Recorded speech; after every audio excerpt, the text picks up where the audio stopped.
Questions? Yes. Sorry, I just thought I would add, you mentioned lawyers. West Bratting has instructed a solicitor experienced in this field. We've got seed corn funding to get reports from pollution experts, from road traffic experts, from environmental experts. As I say, we've got seed corn funding. We are hoping to get preliminary reports in the next 2 or 3 weeks, which we're very happy to share with you. It will cost money. It is the only way to influence government.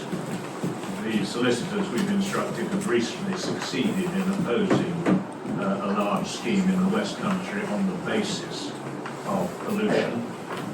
And obviously they know the right experts who can assist us on this. What we are proposing to do is to see what they say. And primarily, I think the interest is in the aquifer. Because if the aquifer gets polluted, no insurance in the world is going to cover that. Absolutely. We shall, if we think it is worthwhile, be coming to you to say the value of your property is going to be reduced by at least 10% if this goes ahead. And that means, frankly, putting your hands in your pockets to give us the money that we will need to build a proper legal campaign against this is well in your interests. This is not a case where you're going to be able to raise money from auction of promises and so on. People have got to put their hands in their pockets and be generous, and I'm happy to say that 2 members of the community already have anonymously put up sufficient sums to get the legal process moving. I just thought I would tell you that because That's fantastic. That's absolutely fantastic news. Thank you. I am a lawyer, and I know it's the only way that you're going to get anywhere is to put somebody in a statutory consultation who has to sit and justify what they're doing without being questioned by somebody who is used to doing it. Yeah, perfect. That's great. I mean, that is great news. It's inspirational. Will you share the details in case anyone else wants to get involved?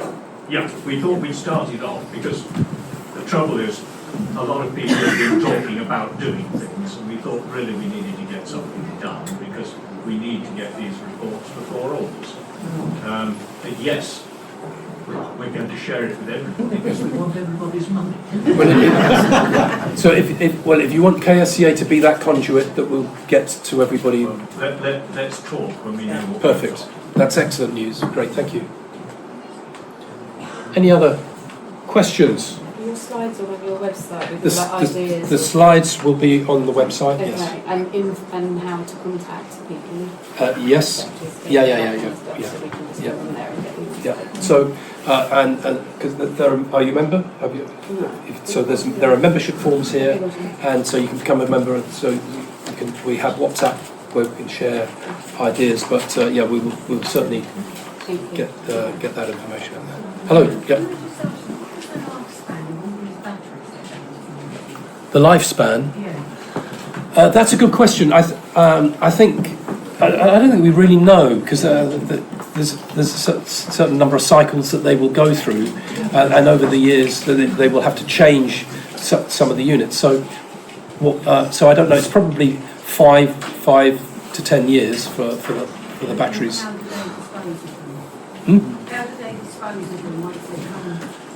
I don't know. That's a very, very good question. So the debate that was in Parliament recently was talking exactly about all of these uncertainties around battery energy storage, and the fact that the developers aren't yet compelled to tell us what all their safety plans are and the disposal issues are. I mean, obviously we have lots of batteries in electric vehicles as well, and there will be technical fixes for how that's done. So batteries themselves don't have to be the problem. It's just that the way that this particular technology works has very high risk. But I don't know. These are good questions, and that we should find solutions. Disposal of the actual panels themselves in 40 years' time.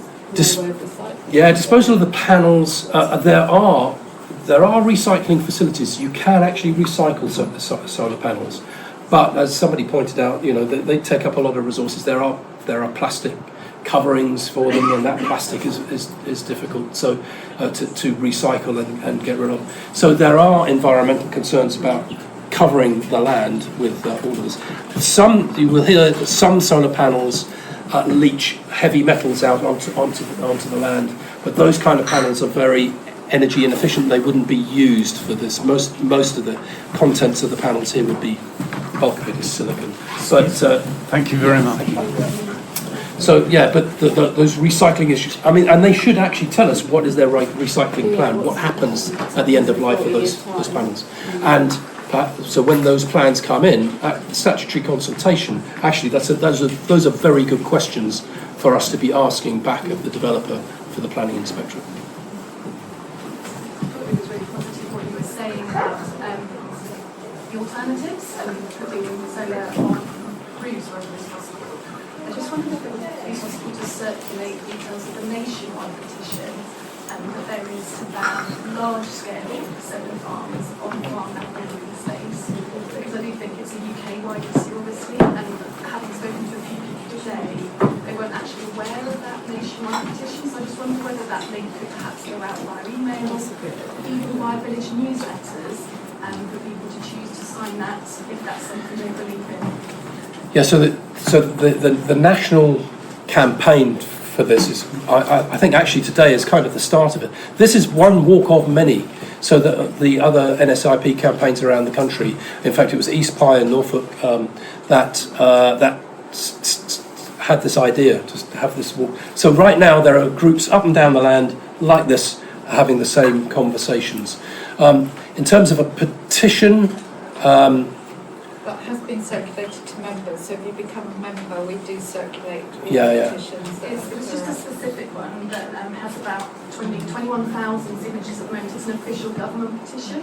yeah. And just having spoken to a few people today that weren't aware of that, I just wonder whether Okay. a specific petition Well, could be circulated. If you can, just so that we know it's the same one that we know about. If you can let us know through. Are you a member? Have you got access to the? Actually, no, but I just... Yeah. If you become a member, you get access to the WhatsApp, and then you could share that with us, and then we can share it widely. Sure, yeah, I just feel like maybe via paper or via email could be something that you don't necessarily... Yeah. So it's about getting that message out as widely as we can to the community. So yeah, thank you for that. Yeah. When I say that after the solar farms are decommissioned, the land is actually designated as industrial use. It doesn't go back to agriculture. Well, technically, so what the developer has said right at the outset of this is the land will go back to its former use. They are compelled to put it back after 40 years to its former use as agricultural land. That means taking out all the concrete pilings and getting rid of all the concrete plinths and cleaning up after them and putting it back to agricultural use. For reasons I outlined earlier on, I cannot see that happening. We're still going to need energy in 40 years' time. So why would they change it? So it seems mad that they give us these promises. And it will actually, you're right, it will look like an industrial landscape. There won't be any farmers around to say, yes, we'll take that land back, thank you very much. It'll probably be owned by somebody somewhere, who knows where they'll be, but they probably won't live in England. And so they won't want to farm it. I mean, how is that going to happen?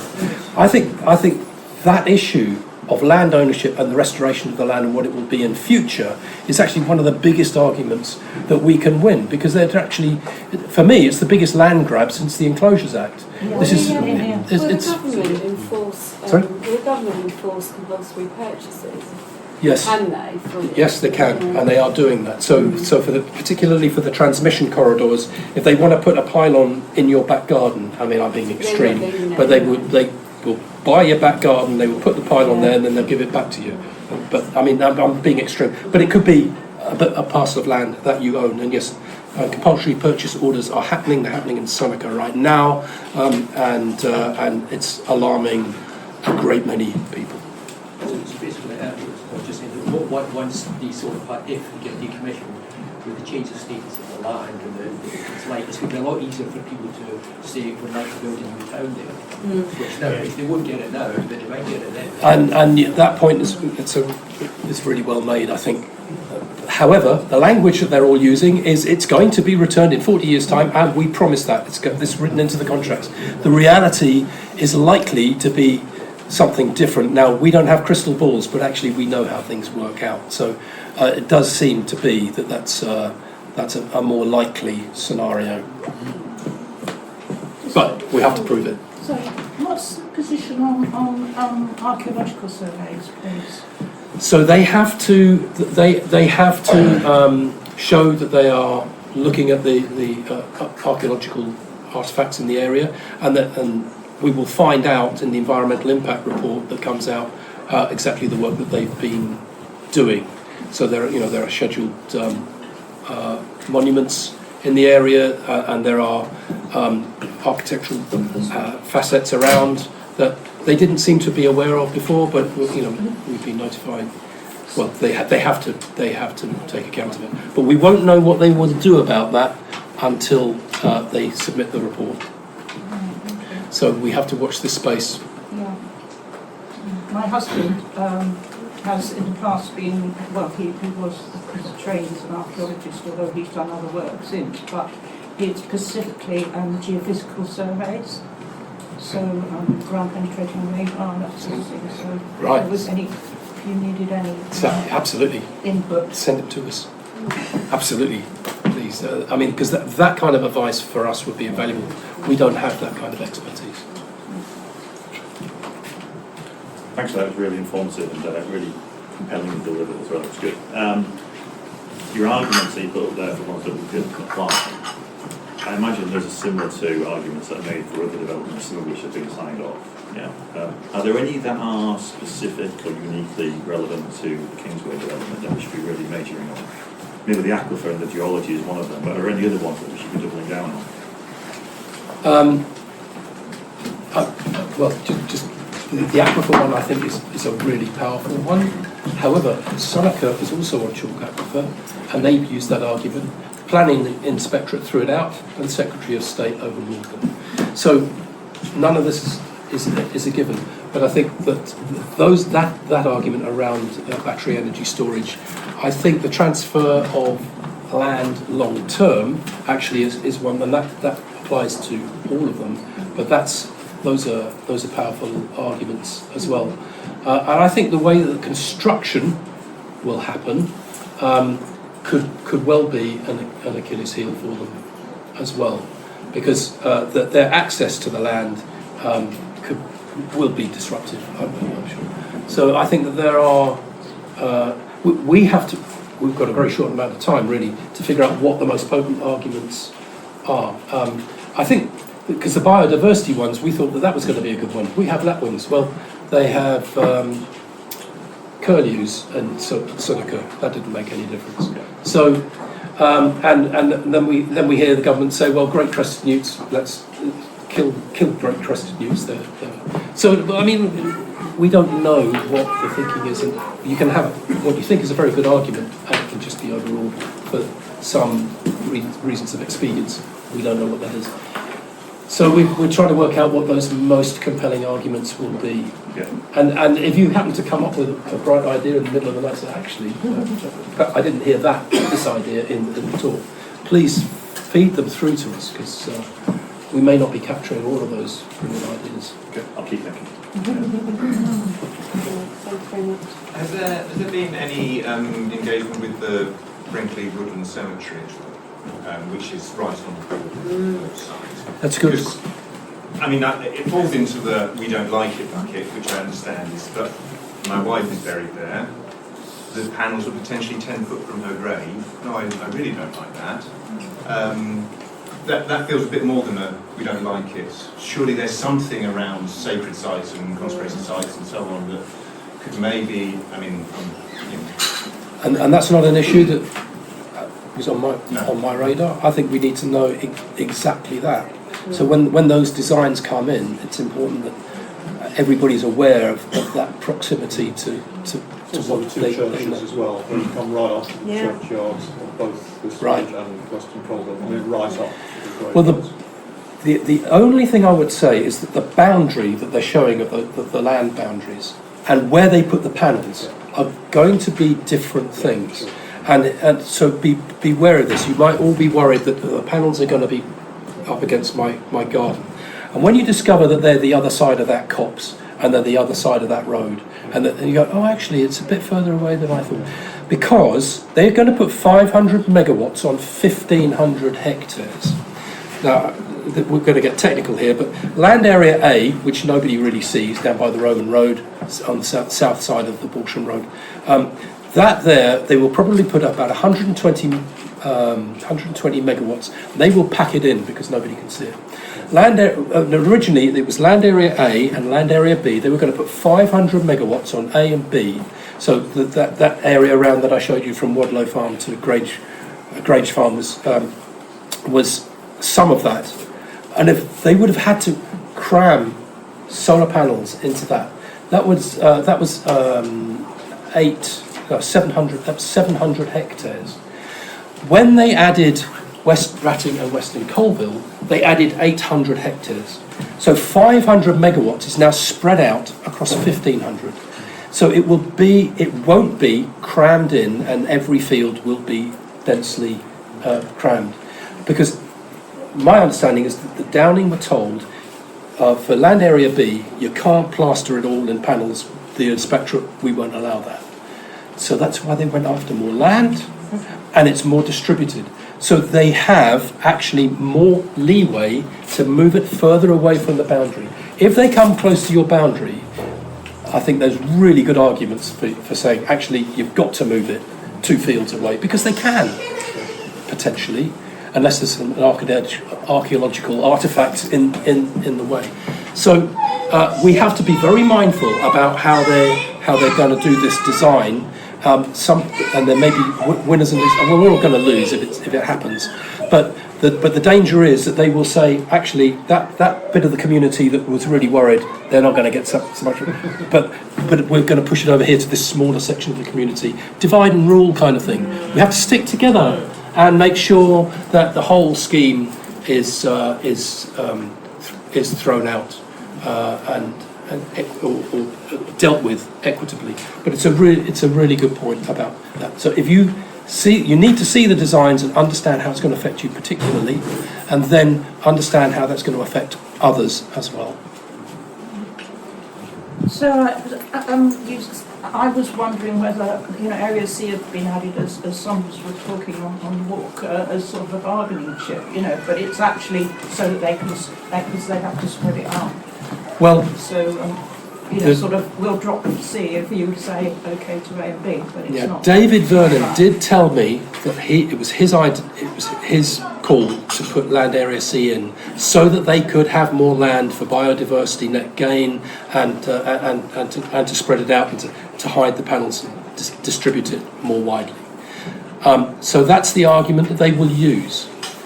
But it's also the case that in the original scheme there was another landowner who then pulled out. So they could not have squeezed it into land area B. So they had to go looking for more land, and they just happened to find 800 hectares of it here, and then that kind of fell into their lap, I think. So there's a bit of expedience around it, but they will use that as an argument to say, hey, we're going to have a much better, a more community-friendly scheme because we've included land area C. It's not a bargaining chip. They've said it's either all or nothing. Right. So if land area C gets thrown out, it all goes. If land area A goes, and there's another story around land area A which I'm not going to go into. So, sorry, there was a question over here. Just that we come from Great Wilbraham. I've got to see parish councils from Great Wilbraham here. I just wanted an idea what engagements you've got with the parish council around here. And can they apply any pressure? I don't know. It's just, I would have thought there should have been some parish councils here today for the various ones. I don't know what engagement you have there. Balsham Parish Council is represented here, has been represented here today. West Ratting, as we've heard, is here and active and engaged. And Western Colville, I'm not sure if there is anyone from Western Colville. Oh, right. I'm the East Cambridgeshire District Councillor. All right. And was the county councillor. All right, excellent. So we do, but yes, so the parish councils are talking, it's about how to join that conversation up. And we did have a meeting of the parish councils some months ago, and Wilbraham was involved in that conversation as well. And actually, and Reach were there as well, because the corridor up to Burwell is going to impact an awful lot of people on the way. So we actually need all of that joined up. We've had conversations with the county council and the district councils that are involved. So we're trying to keep all of these moving parts in the conversation to understand what they can all do to help. As we hear, West Ratting enabling, really stepping up. So it's great. So I think we're past 12 o'clock. All the other NSIP groups that would be walking will have gone home by now, but you've been very engaged. So thank you very much for coming. I hope you